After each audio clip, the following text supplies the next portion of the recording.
PodcastOne presents the Steve Austin Show Classics. Adam Carolla, without any further ado. Brother, welcome to the show. Wow, that was awesome. That felt good. That really felt good. And I got to tell you, Steve, you, for a guy who didn't start out doing this for a living, have slid into it like a well-worn slipper. You know, it's interesting, though. When I go to your show and watch all the wheels in motion, it's very impressive.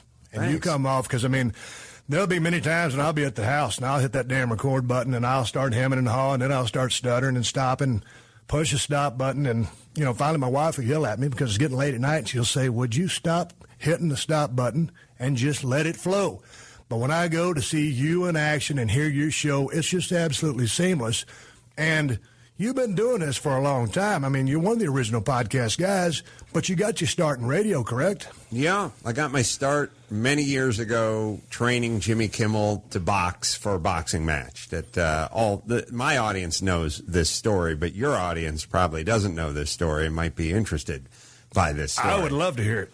I was working for a place called Bodies in Motion in Pasadena. I was driving a pickup truck, no supercharger, just a Nissan long bed, standard cab, bench seat, no headrests. The headrest was the rear window. So, it was a funny car because I lived not too far from here in Hollywood, but Hollywood was pretty dicey in the early 90s, late 80s, early 90s. It got all rejuvenated down here and gentrified, as we like to call it. But it was pretty dicey back then. And I lived with my girlfriend up on Franklin Street, just about a mile from here, and had to park on the street. Had to park my pickup on the street. We didn't have parking for the apartment. There was no garage, and I didn't have insurance because I was poor. I was a carpenter, but I was trying to be a comedian, so between the two, I really didn't have enough for car insurance. So I went down to the Pep Boys, and for $3, I bought a toggle switch, and I put that toggle switch on my fuel pump, and when I would come pulling in, probably about a block, there was always a marker I used because that thing was carbureted, and it had a fuel bowl in it, and if I left enough fuel in it, you could start it up and drive it a quarter mile. Right. So as I was coming in about a quarter mile away, I'd reach down between my legs in between the bench seat on the floor, and I'd flip this toggle switch, and it would cut the fuel pump, and hopefully it would start bucking just about the time I was pulling in front of the apartment building. That pickup truck got stolen 3 times, and each time it got stolen, I walked and found it. I literally, I had to walk out of the apartment when it was stolen, and I lived in another apartment in North Hollywood, and it was stolen as well. I walked out of the apartment, and I had to figure out which way I was pointing. And then I was pointing up Franklin or down Franklin. Oh, I came in, and I would just start walking. And I would start walking about 100 yards. I'd find it just sitting there. And it had, the thing that was crazy, too, is the only thing, I was worth nothing. I had no possessions to my name. The only thing that was good in my life is that thing was an 84 Nissan pickup, had a Sony digital stereo in it. And that, back when people used to steal, rip off car stereos all the time, that was a digital Sony the guy had put in. And that thing was worth $500, probably more than the truck. And I knew that thing was going to get ripped off in Hollywood, too. So I did what I had to do, which is I put a little piece of tape over the digital readout, and I painted it brown. And everyone says, why'd you spray paint your stereo brown? And I said, so it wouldn't get ripped off. And they said, how's that prevent it from being ripped off? And I said, the people who rip off car stereos aren't audiophiles. They don't go, oh, I want to upgrade my car stereo. They're junkies. Right. They're fucking junkies. And they're going to sell it for $40, and they're going to get a hit of crack. If you paint it brown, they can't sell it. It's not so enticing or appealing. It's not enticing or appealing. So I painted it brown, and not only would my truck get stolen, I would go find the truck down the street with the stereo still in it. Eventually, because the ignition was a dealer item, I said, screw it, I can't pay for a new ignition. I would start my car with a flathead screwdriver. Had a little Sears Craftsman, the short boy. Right. Little stubby one. Just put it in there and just crank that thing right over. And one time some cops saw me driving around with no ignition. in the car. Oh, no. And thought, I know it's all part of my white privilege, thought I'd stolen the car. So they pulled me out of the car, and they said, what's going on? I said, I was the victim of a crime. My car got stolen. I just went and got it. And they said, what do you mean just went and got it? I said, well, I got a fuel cutoff switch here. And they said, why is your stereo brown? And I said, so it wouldn't get stolen. He said, how's that going to be? I said, guys steal it, and then they sell it. And the guy, both cops looked at each other and went, wow. That's the smartest thing I ever seen. Right. I'm going to tell everyone back at the precinct. And they just got in the car and left. Well, that's the last thing you want to do when you get that shiny new stereo is paint it so it looks like shit. But to your point, I could listen to my tunes. Yeah. I was listening to Molly Hatchet, and I had my digital readout. I didn't spray over the digital readout part. I could tell what that was, and other than that, it was just tuning in volume. So I was driving that thing, and I was leaving the gym, and I was driving over the hill. Over on this side of the hill to install entertainment unit in someone's house that I'd built for them. I was building cabinets and teaching boxing in the morning. And I heard Jimmy on the radio talking about, he was doing the sports. And he said that Bobby McFerrin broke his leg, the don't worry, be happy guy. Yeah. I'm sure he was unhappy about breaking his leg on a ski slope. And he paused and he said, what's a brother doing skiing? That's the problem. And then the one black dude who worked at the radio station ran in and said, what are you talking about? And he said, black guys shouldn't be skiing. And next thing you know, there was a fight. And they said, settle it in the ring. And then they said, we need trainers, we need equipment, we need everything. And I was driving my truck going, I'm a boxing trainer. I could train one of these dudes. Not Jimmy, just one of them. Yeah. And I see what the inside of a radio station you just looks look for like. the gig. I just want a gig. I want to see what it looks like inside that station. And I called him, and I called him, and I called them, and I called them again, and they never returned my calls. And eventually I drove down to the radio station and just waited around in the lobby till somebody came down, and that somebody was Jimmy. Did you guys just hit it off right off the bat? Right off. We had a perfect symbiotic relationship, which is he didn't want to train, and I didn't want to train him. I wanted to talk comedy, and he wanted to drink Snapples and eat and talk comedy with me. Right. So we trained for about 10 minutes, and then I'd go, why don't we go upstairs? There's a sandwich joint. We could have a Snapple and talk strategy. And then I would just talk to him about comedy the whole time. And we just sat there and talked comedy. But how old were you back then? I was 29, and I'd always promised myself when I turned 30, I'd be doing something. Not something, hosting my own game show, not, writing for the Emmys, just something other than swinging a hammer. But at that time, swinging a hammer, were you writing comedy for other cats? Were you performing at some of the little clubs? I was trying to do open mic stuff. There was a place on Ventura Boulevard, it's not there anymore, called the Deli Smoker. I built a house across the street from Jay Leno's house 1 million years ago up in the hills behind us here. And I recognized him. He wasn't doing the Tonight Show. Right. And he was just a working comedian. And I told him I recognized him. And I started talking about comedy with him. And I asked him, what should I do? And he said, go down to the Deli Smoker and tell some jokes.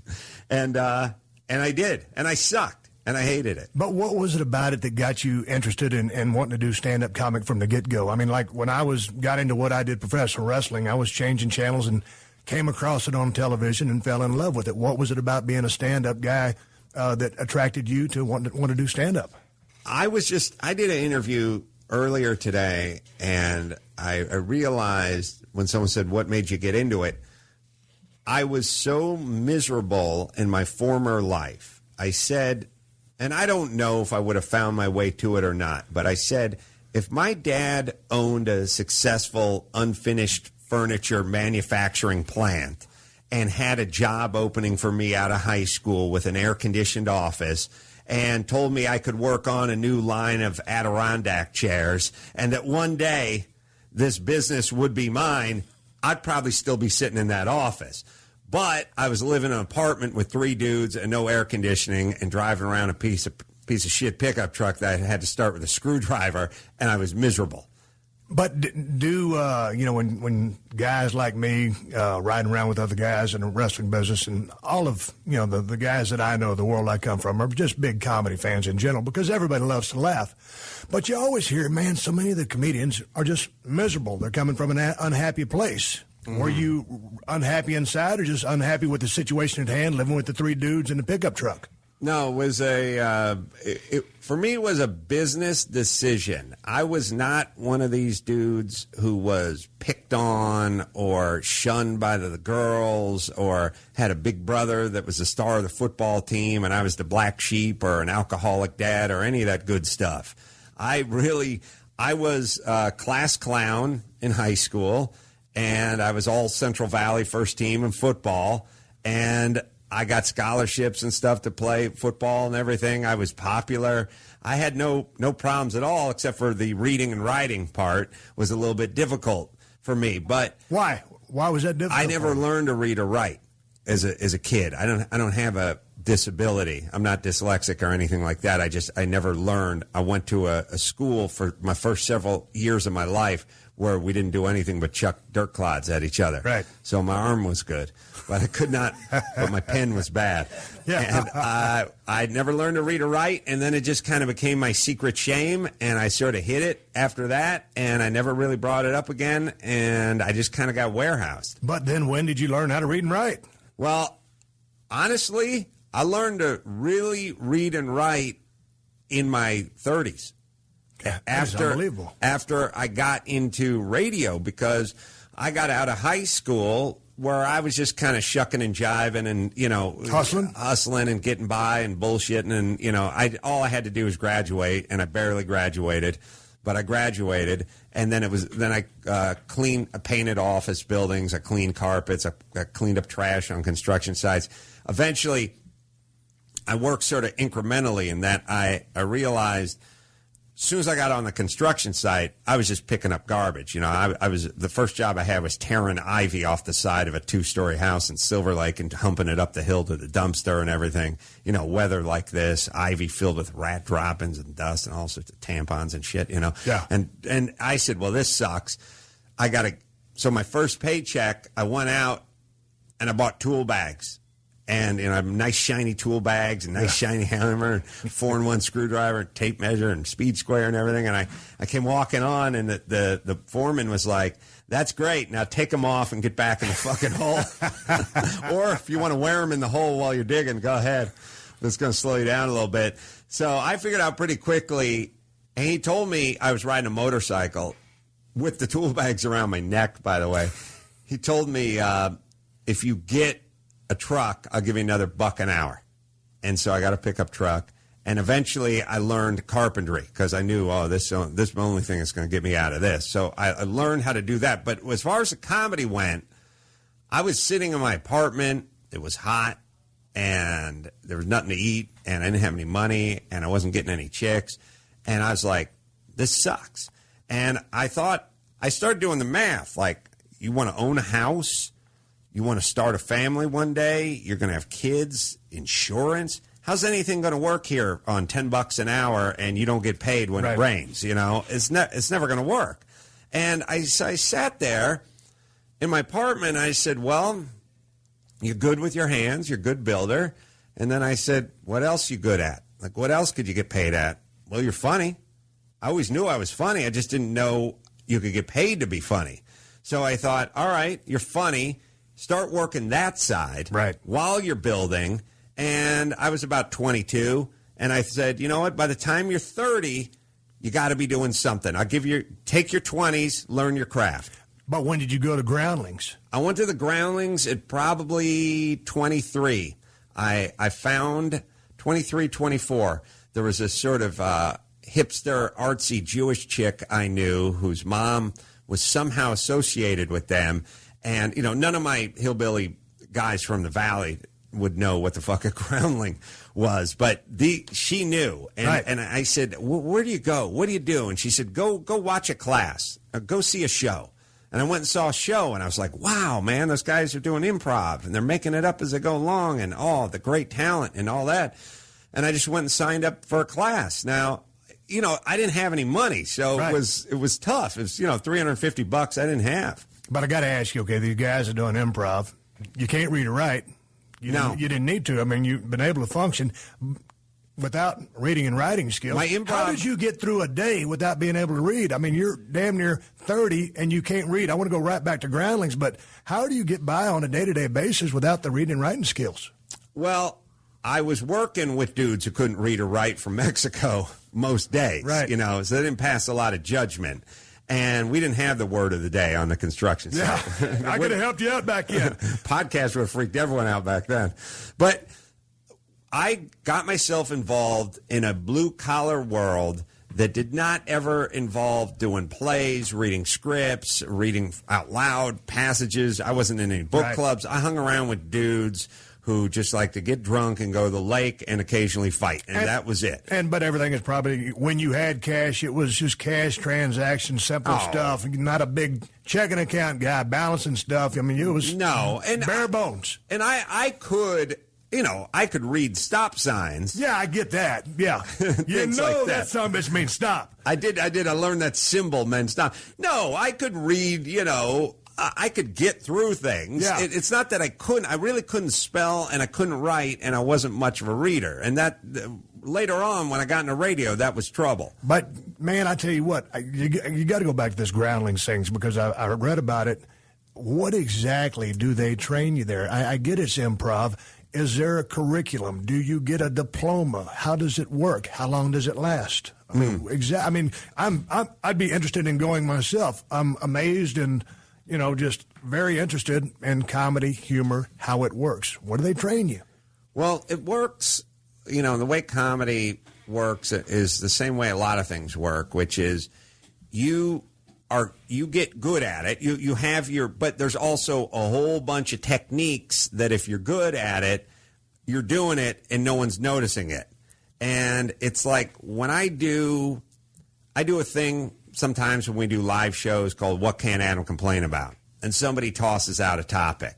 And next thing you know, it seems like I just did 15 minutes of fresh comedy on that topic. But if you really dissect it, I probably twisted it around at some point and started talking about something else that seemed connected to it. And it felt like the same thing, but it really wasn't. But it's a sort of sleight of hand. And the thing that the Groundlings will teach you, for instance, they'll teach you a bunch of good rules that not only should be observed at the dinner table, but certainly whenever you're doing what we're doing, right, or any form of comedy, which is the first thing they'll teach you is not to negate what someone else is saying. Don't disagree. It's yes and not only that, but. Those are the two rules. So you tell me, have you ever driven to Texas? I wouldn't go, nope.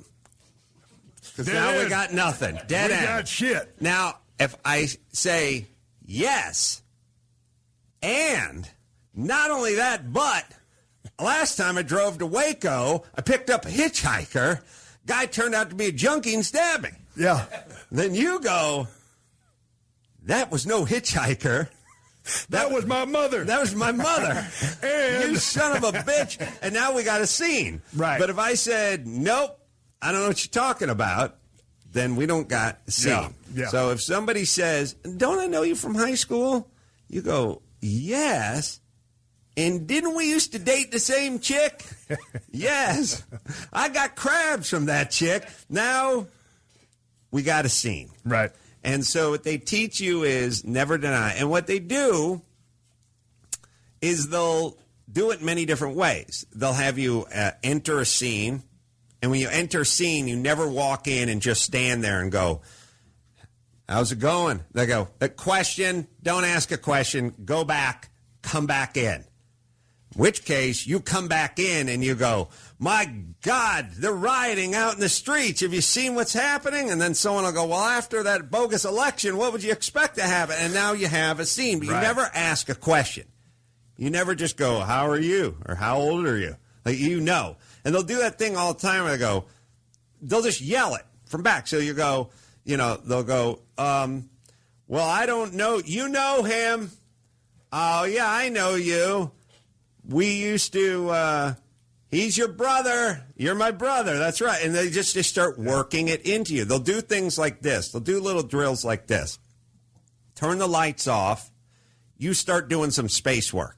You just get on one knee and you start mussing around with something.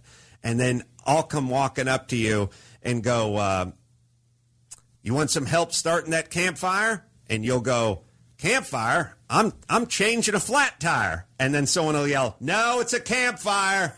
I said it was a campfire. I don't care in your mind if you had a lug wrench. In your mind, you got a jack out and a lug wrench. You're doing, but tough shit. I walked over and said campfire. Now you got to go, you know what? You get the marshmallows and let's make the s'mores. That's what they teach you. And it just keeps going on and on and on. Last time I did your show, I kind of was there. You threw me into the PSA spotlight, which we've ripped off from your show.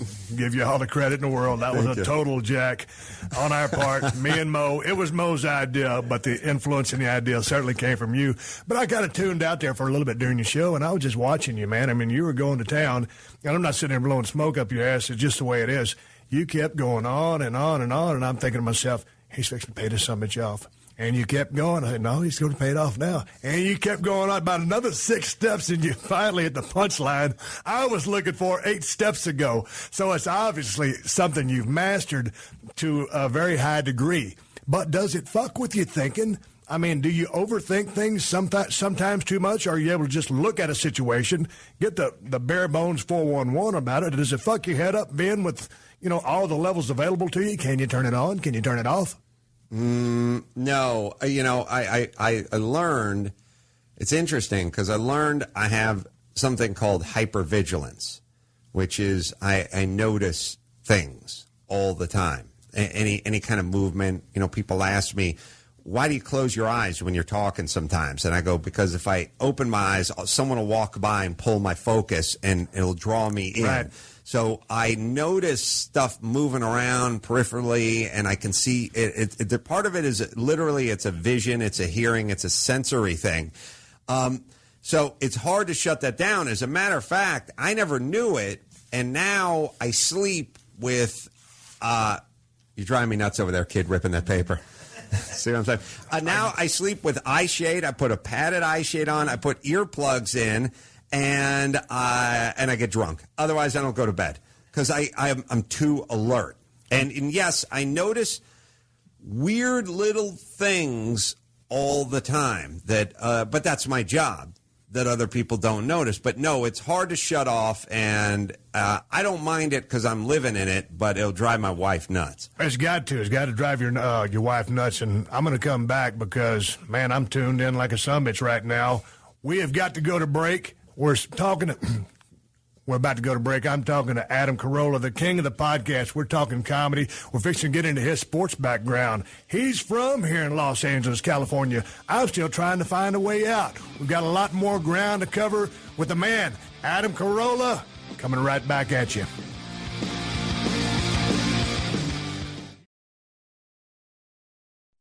Welcome to the Steve Austin Show.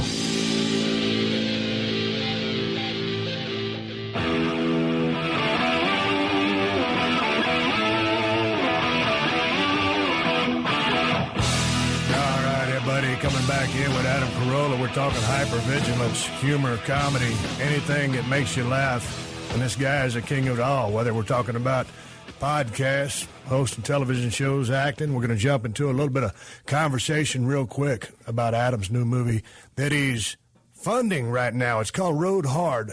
Adam, tell me about this funding process about Road Hard, because I jacked that up. Come in for me here. I will. It's called fundanything.com, and you go / Adam Carolla, and it's a movie that's sort of based on what I saw going on in my life. My first movie, The Hammer, was sort of based on my old life. This is kind of based on my new life. I started seeing all the comedians who I knew and who I hung out with, who were in Hollywood, who had all these cush deals, these development deals, holding deals. You ever had a holding deal, Steve? I've never had a holding deal. I hold a can of beer. It's like someone said, here's $1 million, now go home. Right. And, sweet. Yeah, just as long as you don't go to work anywhere else, but here's $1 million. And then a development deal is almost the same. Here's another $1 million. If you think of something funny, come back. Oh, we have an office for you, but you don't need to show up. Yeah. So every guy I knew, and I don't care if all you did was head fluffer for The Simpsons, you got a deal. Right. And these guys were comedians. They got off the road the second they got these deals. They all moved to Hollywood, started nailing hot chicks. They're all in their 30s. They're all looking good. And now it's all gone away. It's all reality shows. They're all divorced. They're all 50 years old. They all put on a little weight and lost a little hair. And they're all back on the road playing the same shitbox clubs they swore they'd never go back to when they're in their 20s and early 30s. Now, did you write this all by yourself? You get somebody I got together, as you know, I cannot write. But you can write now. I can write, I just can't type. Gotcha. Got together with a guy by the name of Kevin Hench, who I wrote my last movie, The Hammer, with, and when I pitched it to him, he immediately got it, because the concept is really about the overall, here's a word you don't hear in The Ring that often, the gestalt of the film is really about what it's like to step backwards. It's not that you're doing stand-up, you're getting paid pretty good, you got a beer in your hand, it's a cushy gig. It's having to humble yourself and go back and do the stuff that you had to do before. Right. I mean, for me, and for my character, too, if you look across the street and go down 100 yards, you'll see the name of my former partner, the guy I used to be funnier than, Jimmy Kimmel. Right. Well, it's not so funny anymore. And that's part of the thing, which is not only did some of these guys go on. I mean, you know, David Alan Grier's going to be in this movie. Right. He's in between Jamie Foxx and Jim Carrey at some point in the cast of In Living Color. Right. Now he's going to Addison, Texas to play the Improv at a strip mall. Right. That's a little humbling. Yeah, a now, little bit. It's not bad if you're a roofer, but it's bad if you thought you were funnier than Jamie Foxx. Right. And he's going on and doing Django and everything else. I mean, he's in P. Diddy's yacht in Cannes right now, and he's going to Addison, Texas. So it's the story of these dudes that are getting older and what they're having to go through and how they're trying to scratch and claw their way back into a Hollywood that doesn't really exist anymore. Right. It's all reality shows now. Yeah, I mean, I've seen almost a parallel in the pro wrestling business of kind of cats along the same line as you're talking. It's sad, with right? Road Hard. Some guys just can't get away. And there's a part in it for you. All right, brother, I'm ready. Sign me up. When are you guys looking to try to get this thing going? We're looking to raise $1 million in the next 30 days or so. We're more than halfway there already. And we did a video, which was, I believe you saw. A lot of guys shoot these videos where they beg for money and tell you what the movie's about and then tell you who they've cast in the movie. I thought no better way to advertise for a funny movie than to be funny. So I went over to Bryan Cranston's house from Breaking Bad. It was awesome. We sat down. And, yeah, I won't crap on the concept too much, but he was a little confused. He had agreed to help me out in the raising of the money, but didn't know I'd put him in the movie. Yeah. Oh, it was absolutely hilarious. Yeah, I think we may have a clip. Yeah, we have a clip right here. Hey, it's Adam Carolla, and ever since Sports Illustrated called my last movie, The Hammer, the best sports comedy of 2008, people have been asking, when are you going to make another movie, Ace? Well, I haven't. It's long overdue. It's called Road Hard. And with the generosity and help of people like you, and of course an assist from Mr. Bryan Cranston, I know it's going to be a huge success. Hey, I'm flattered that I'm even, involved in a small part. You're flattered. I'm co-starring in a movie with Bryan Cranston. I mean, that is awesome. No. But happy to help you here doing this, raising the money for it, but I can't be, oh God, I can't be in the movie with you. But Road when Hard. Yeah, that's the name of the movie. But Ride 'em hard. No, it's not gay porn. It's a movie about a comic on the road. And my agents would take a shit in the middle of Wilshire Boulevard if they heard that I was going to be in a movie with you. Why don't you call your buddy Kimmel and get Matt Damon's number or something? That must be weird for you, huh? Kimmel's now the new king of late night, and you're still doing a podcast? It don't get much better than that. I don't give a damn who you are. That's good stuff. How do people actually help you guys fund this thing? They go to fundanything.com, and they'll see me right on the homepage, and they click it, and it's not a donation. You can get something in return. You get the advanced copy of the Blu-ray. You can get the script. You can get a poster. You can come to one of the many premieres we're going to have. You can be in the movie. You want to pay enough. It's all tiered out. I say it all the time. It's sort of like a concert. First, you don't have to go at all if you're not a fan of the band. Secondly, if you want to sit up in the rafters, it's $35. Right. If you want to sit against the stage, it's $1,000. And then it's everything in between, depending on how far away from the stage you want to get. Right. Hey, man, let's talk about, this Road Hard thing you guys are funding right now. The Hammer came out a few years ago. I was talking to a buddy before I came in, and he absolutely loved that movie, and he's an MMA fighter. So I've got to check it out. But now, with the podcast thing going, your background in radio, and, man, I was a big fan of The Man Show. Too Late with Adam Carolla. I mean, the acting thing, the podcast thing, the stand-up gig, which I know you love. How do you decide how much to do? How do you worry about spreading yourself out? What do you enjoy the most?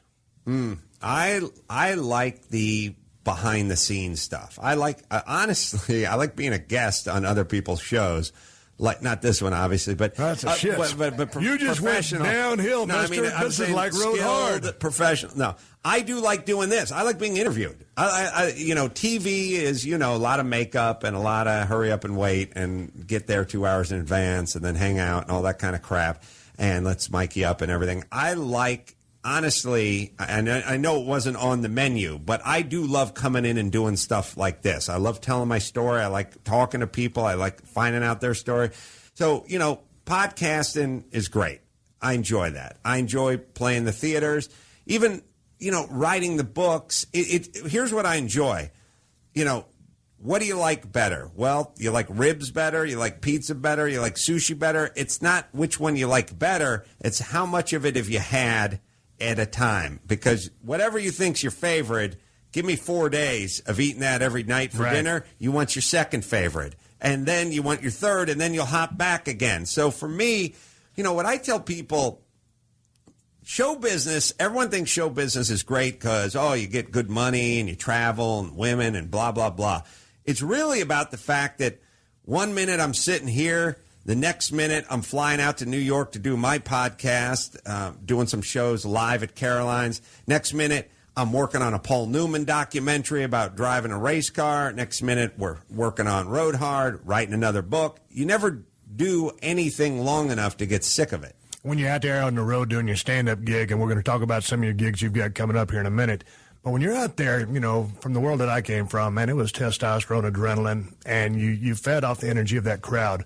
When you go out and your goal is to entertain people and to make them laugh and to inform them, is it adrenaline for you? Are you nervous? What's going on stage like for you now? No, I don't have any of that. I honestly don't, and I don't know why. I mean, because I've done a lot of it, I guess. But I really don't have that.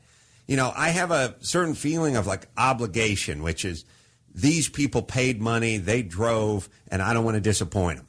Like, I don't want anybody heading back to the car talking to their wife going, I like the podcast, but geez, in person, not so much, or as a comedian or whatever it is, So I have this unyielding desire not to disappoint. But I don't have the butterflies and the adrenaline and all that stuff going into it. But then you go out, say, this is a stand-up gig. This is not the podcast. You're performing. Man, the crowd just ain't getting it. They're not digging it. Something's off. Yeah. What are you thinking? I mean, it's that's really when repetition comes to play. That's when you're basically a fighter who's been hit way too many times, and all that you're relying on now is all that time you spent in the gym, all the repetition, where you're not going to let somebody knock you off your game because you've been practicing your game and honing your game and working your game for so many years that even though it's great when the audience gets behind you and you feel that surge and that energy and it lifts you to another level, your range shouldn't be between sucks ass and great.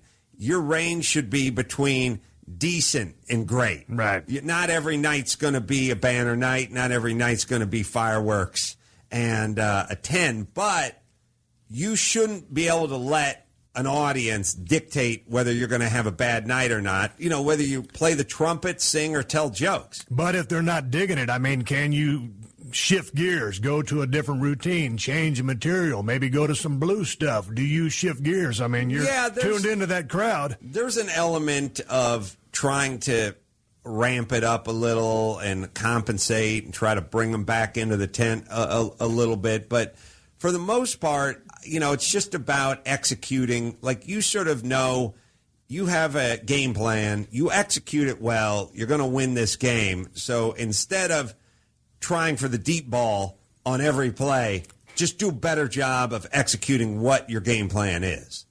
You see, you were talking about it, you know, going back to kind of the days of a fighter and, you know, and reading about you and then trying to get the boxing lessons to get the radio gig. How much did you box? How far along were you in your training? Were you accomplished? Were you golden gloves? Were you fighting a lot? I was golden gloves, but I wasn't that good. I did the golden gloves a couple of years in 84, 85, and then I fought some amateur fights. But I knew I was never going to be a professional. I was good at it, but I also knew I didn't want to take that kind of punishment. You know, like I wasn't. I just knew there's no way I'm going to do this and make money at it. I'll do it as a hobby. I'll do it as a sport, but I'm never going to get paid. What got you into boxing? I played football. I liked football. I always liked boxing for some reason. And when I stopped playing football, I wanted to do something that was sort of physical and that had some of the same components that football had to it. And boxing was just something I was naturally attracted to, though it wasn't that prevalent back then. There weren't gyms everywhere. I had to go to downtown L.A. and find a How long did it take you to bring yourself up to speed? Because, man, coming from my background of pro wrestling, I just throw a big right hand from way back, and, you know, that is not conducive to being a great boxing punch. So in training for a couple of my movies, I took a few boxing courses. Footwork is terrible. You know, my jab wouldn't bust an egg. Mm-hmm. It was just absolutely rotten all the way around. It's a whole different animal. Yeah, it is, and it's about, you know, boxing is sort of about, like all sports, it's kind of about humbling yourself. Like, what you need to do in boxing, which most people don't ever do, is you should probably spend the first 3 to 5 rounds just in front of the mirror. Just shadow boxing. Just watching your I always form. felt like an idiot doing the shadow boxing. Just Total watching. idiot. Yeah. And then the next thing you should do is take whatever your bad hand is and throw 3/4 of the punches with your bad hand. And if there's a punch that you're not particularly good at, that means you have to do that twice as much. And then things like skipping rope. People don't do it well. They're not good at it. They don't want to be seen not being good at it, so they leave it alone. And the next thing you know, I know guys, they say they've been boxing for 14 years. They can't skip a goddamn rope. Right. Because they got away from it. So really what you need to do is don't just lace it up and go beat the crap out of a heavy bag or jump into the ring and start sparring, but start really focusing on the technique of it and the subtleties of it, and cement that muscle memory and that technique in and the rhythm of doing something like jumping rope. And if you're not good at jumping rope, that means you should be doing more ropes, not less. You're still in shape. You still boxing? No, I don't hit other people. I just do. I train people a little bit on occasion. But you're still putting the gloves on and using the heavy bag or something like that. Yeah, I'll do my knuckles. As you can see, I got a bad. I can't get my wedding ring off. It's trouble in bachelor parties. But my knuckles screwed up. Right. And then I had this set of surgery on my left hand. So I had some nerve damage and stuff from that was from holding. That was from training guys holding the thing. So my hands are bad or screwy or something. But what I do is I skip rope and I do a lot of a lot of shadow boxing. And I just stand there.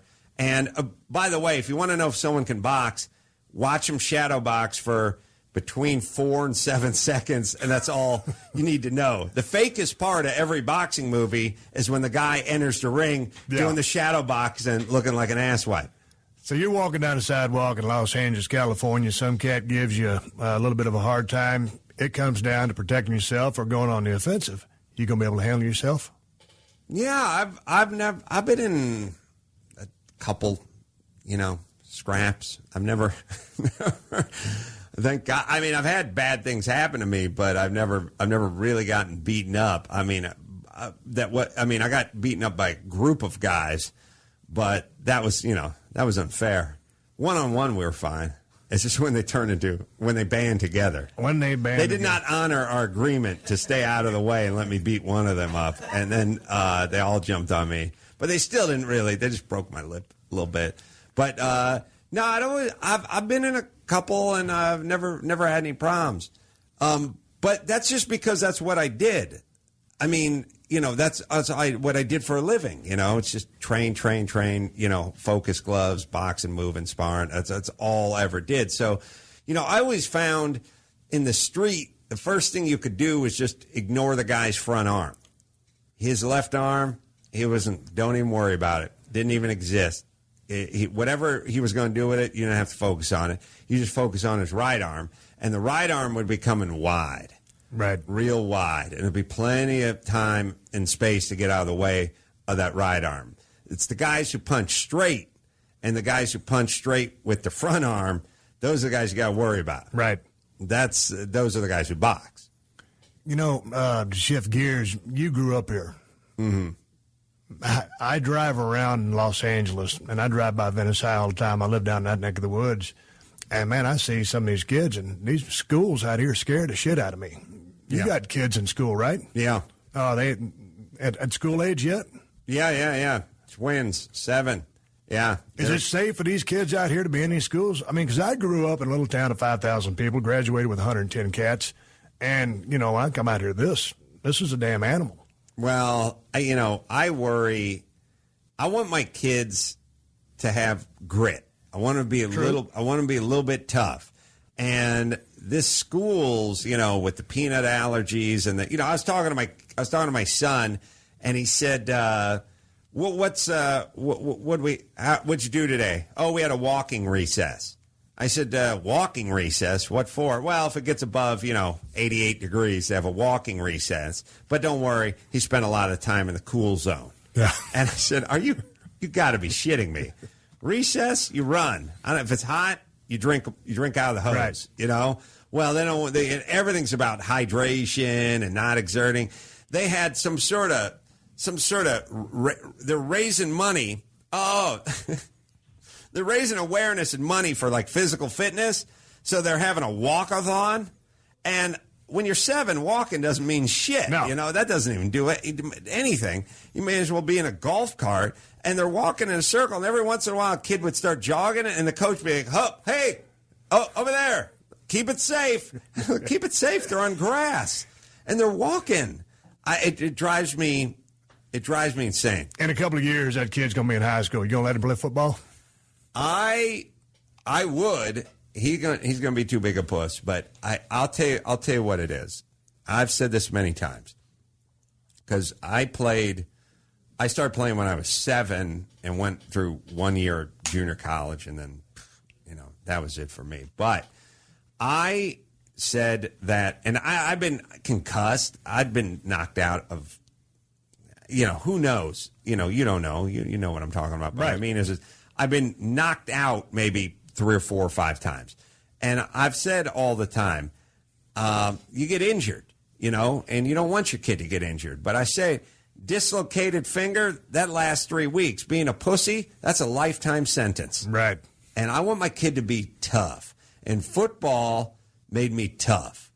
There was no fucking around. They didn't give us water. They did drills. They did bull in the ring. You got in the middle. The team got around you. The one guy's got one shot to blast you out of that ring. If you were playing middle linebacker and the hole opened up and you didn't step up and take on the fullback and block and clog that hole, the coach is grabbing you by the face mask and yelling at you and telling you to sit on the bench, calling you a pussy. I used to love this one. And they'd never do this to kids today. They'd line everyone up at the sled, the blocking sled, you know, and they'd line you up and they'd say, all right, everyone's on defense, get in your stance. And everyone's getting the stance. And the guy'd have the football out on the stick, you know, and he'd go, all right, now watch the ball. You don't move unless the ball moves. And then he'd go, sit, hut! And some guy would lurch forward and he'd go, you're all running a lap now. You can thank Higginstaller. And everyone would be like, fuck you, Higginstaller. Take a lap. And by the way, Higginstaller, you jump again, we'll all do another lap. Why we got to do a lap? Good. You're a team. That's why. When one guy fucks up, you all run. So everyone start running, and while you're running, make sure and thank Higginstaller. And that was it. Well, he learned, didn't he? Did he learn? He learned. That goddamn Higginstaller. We're coming back with Adam Carolla. We're going to wrap this thing up, send him out on the road. We're talking about Road Hard. We're going to talk about some of his stand-up dates coming back. Talking with the man himself, Adam Carolla, here on the Steve Austin Show at the Human Optimization Studio. Please.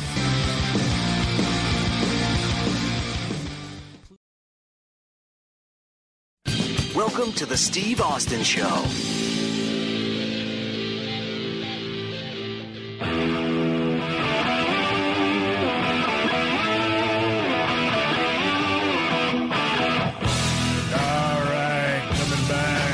Adam Carolla. We're talking about some live dates here. Adam Carolla hitting the road. The Road Warrior. He's going to be in Vancouver at the Commodore Friday, July 26th. On Saturday, August the 3rd, he's going to be at Los Angeles here at the Wiltern. Friday, August 16th at the Carmel on Sunset. You can go to adamcarolla.com and check these dates and a lot more dates in the near future. And that's all I got to say about that. Adam, we're talking about football, we're talking about boxing, talking about going to school here in Los Angeles, California, but I'm still intrigued with your intelligence. Didn't learn how to read or write until you was about 30. Yeah. Kind of did a year of junior college or college? Junior college. I got some scholarships to play football at, little schools. Well, dude, what'd you weigh when you were in high school? Because you sounded like you was a pretty good lineman.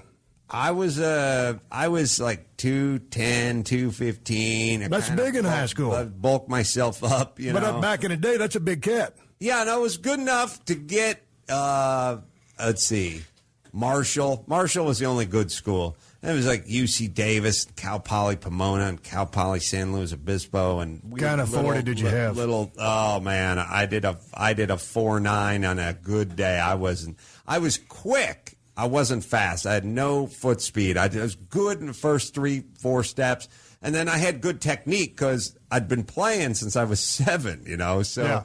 I was okay, but it was clear I was overachieving. Like, in high school, got All Valley in offense, and then I led the team in tackles on defense. So I was a pretty good player, but then that was it. Once I got to junior college, and those guys were some pretty good athletes, especially out in this neck of the woods. And I was like, forget it. Well, you had to be like the best cat on the team then, right?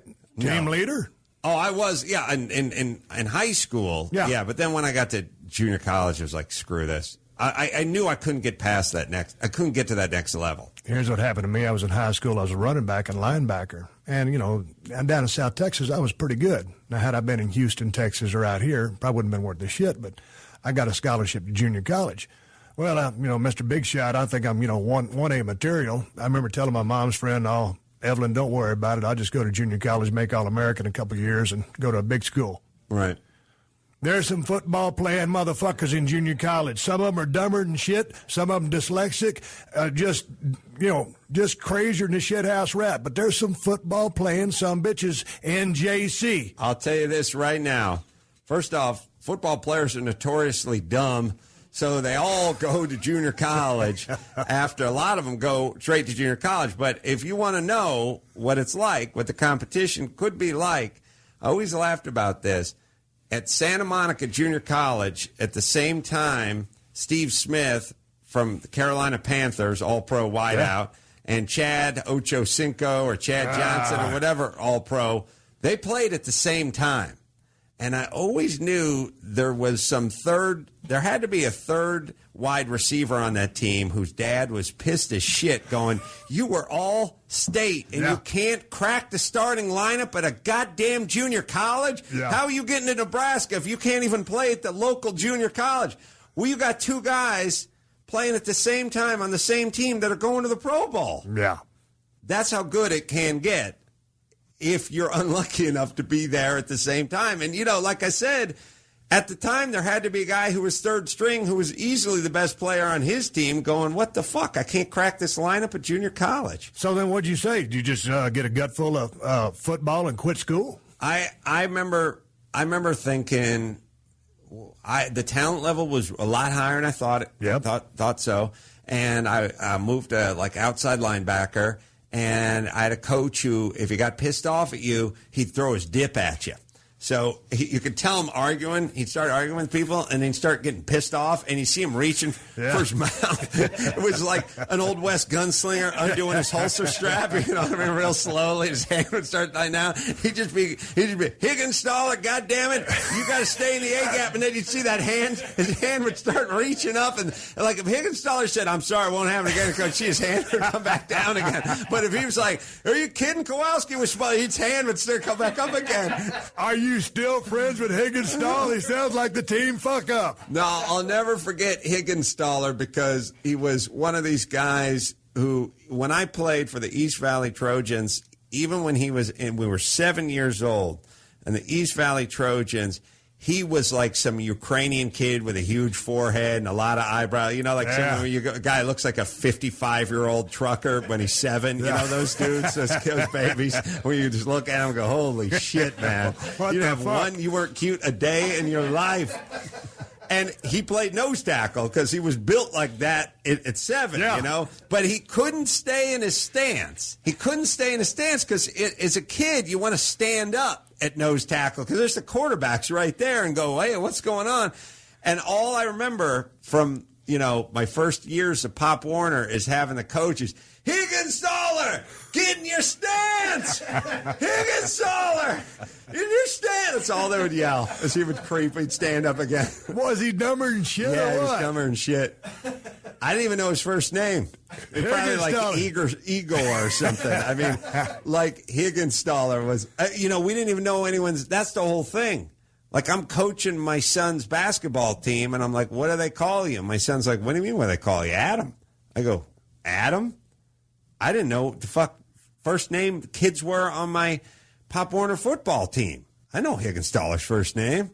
We know anyone's first name. And the coach was their last name and Mr. Yeah. And that's the way it worked, or coach. But that was playing fast and loose. It was Mr.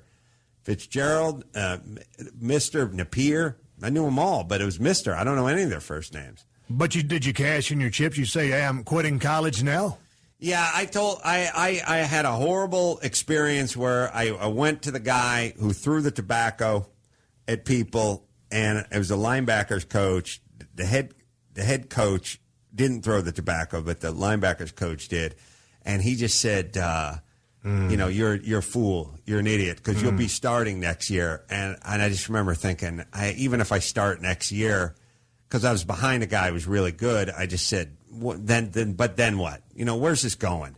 I knew it wasn't going anywhere. So it was tough. Hard to do, wasn't it? Yeah, it was hot. The kind of weather we have out here is out in Texas, and it's out in the valley, and you're doing 2-a-days. I had a guy trip on me once because we were doing 2-a-days, and he was a big dude, and he was standing on the sideline, and I took a knee to get in his shadow. I literally slid up That's when it's hot. to get in his shadow, and he took a step backwards. He stepped on me and fell over, and he said, what the fuck are you doing? It was like I was trying to put my head up his ass. And I said, I'm just trying to get out of the fucking sun, man. My helmet's on fire.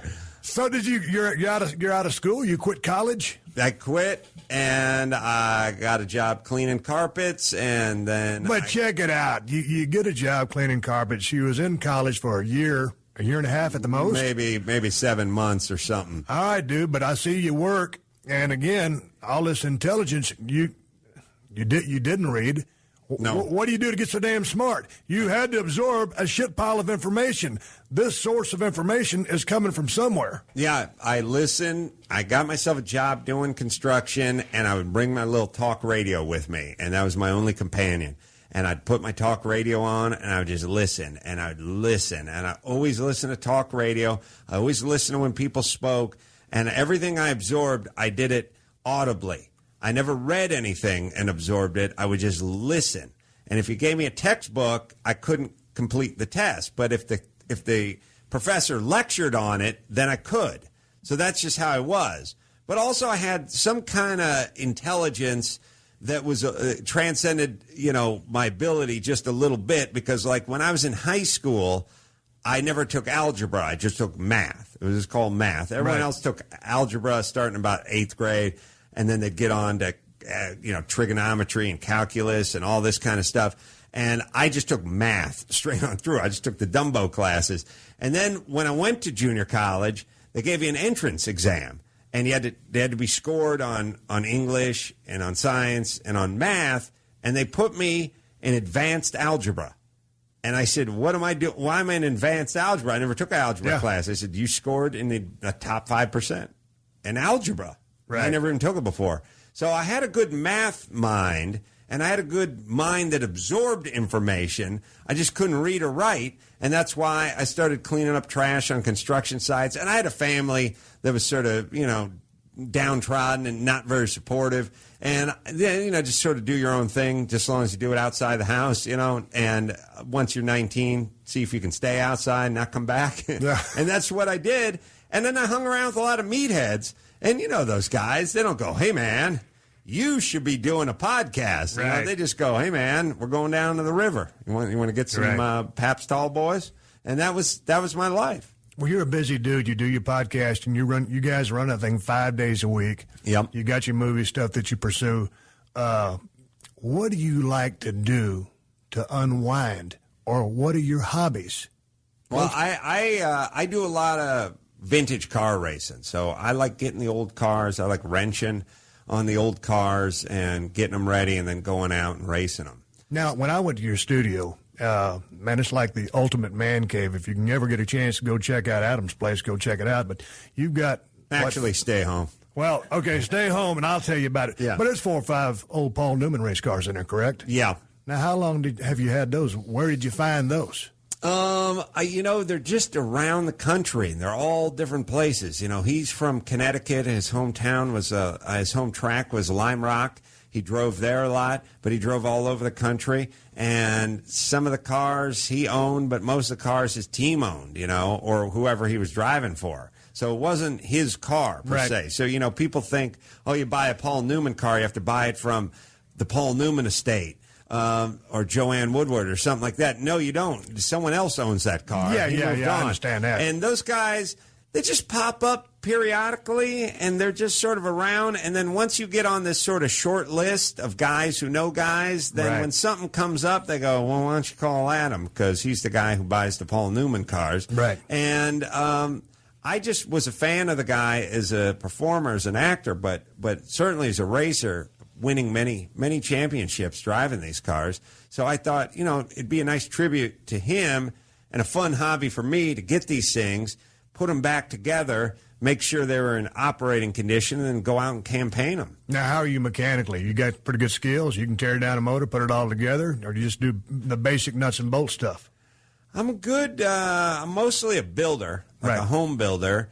And I'm pretty good at doing the wrenching, but I just don't have the time or the skills to, machine things and, do all that. So I'll farm the stuff out. Like we took one of my cars to Fontana about 3 weeks ago, and that's a big oval. And you go out you go into the infield and race a course, but then you go back onto the big straight and back onto the big bank. Right. And so gears need to change in a car like that because you can't run the same gears you run at Laguna Seca because that's a much shorter track. And this got a 2 mile straightaway, it's 1.5 miles, so you're going to be topped out.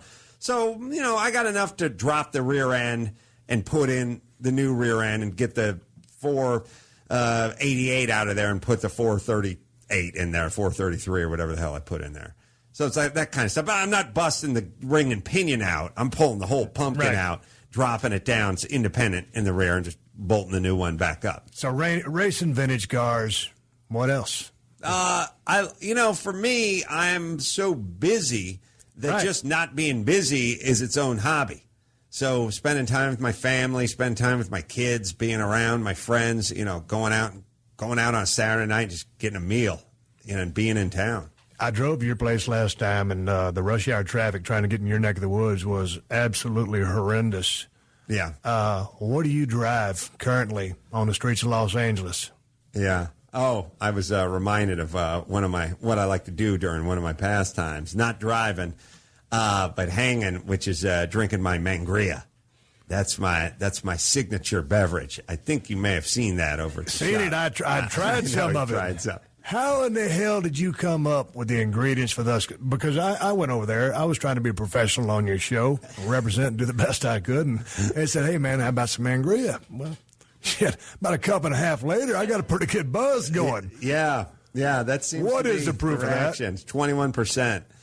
So it's about, 45 proof? No, it's 21% alcohol. 21. Yeah, so it's about that, right. So how did you come up with the ingredients for this mix? This was me sitting around, pouring red wine in my house, realizing there was just a half a glass left, not wanting to go down to the liquor store, wanting to catch a little buzz. So I went down to the liquor cabinet, and I pulled a little vodka out, and I dumped a little in, and I tasted it, and it tasted like ass. So I put a little bit of orange juice in, and I mixed some ice in, I stirred it up, and I tasted it. I said, I think I just invented something called mangria. And then I laughed about it for about a year because I'm a shitty businessman. And I brought the jars over to Kimmel's house on 4th of July. I got mangria, everybody. I made it up in my kitchen, just dumping it out and having everyone taste it, and everyone liked it. At some point, some guy in Napa said, I can make it. And I said, you can? He said, shit, yeah, tell me what's in it. I'll make it for you.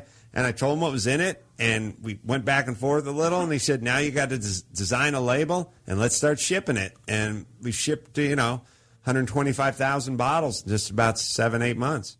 That is unbelievable. You can hook me up with a bottle, right? Oh, yeah. But how can normal people get it? You can go to CarollaDrinks.com, and it'll tell you either how to get it online or where there's a place that sells it near you. Now, how has that whole process been? I mean, you're not a liquor salesman. You're a comedian and a host and everything else that you do. How has that business been for you to navigate? It's a new business, and it's exciting, but it is a business in a very pure form. I mean, it is distribution and sales and getting your team and getting it out there and getting the brand out there. So everywhere I go, when I do a show, we do a mangria tasting as well. So we sort of piggyback them on to doing the show. So that afternoon, I'm at a liquor store signing bottles and taking pictures, and then that night, I'll be on stage. Well, you get all juiced up on mangria before you go on stage? It's happened. All right, everybody. I've been sitting here talking with the king of podcasting for a long time. The traffic's starting to stirring out there on the streets of Los Angeles, and Adam's going to ride off into the sunset. Thank you for joining us for another classic episode of The Steve Austin Show. Please leave a rating and review on Apple Podcasts and tell your friends. For more Steve Austin Show, go to PodcastOne.com. That's PodcastOne.com.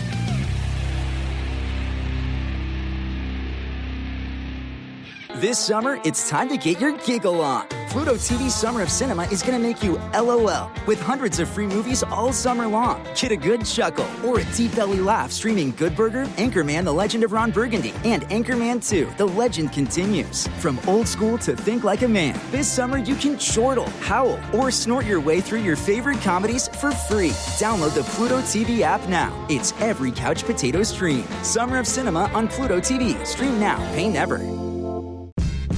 Yeah.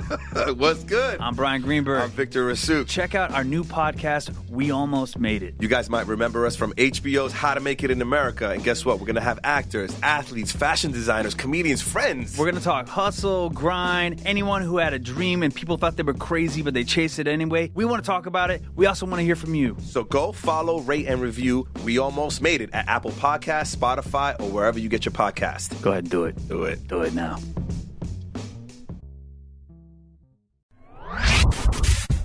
Yo, what's good? It's your boy, Big Brother Jake, a.k.a. Jake Warner.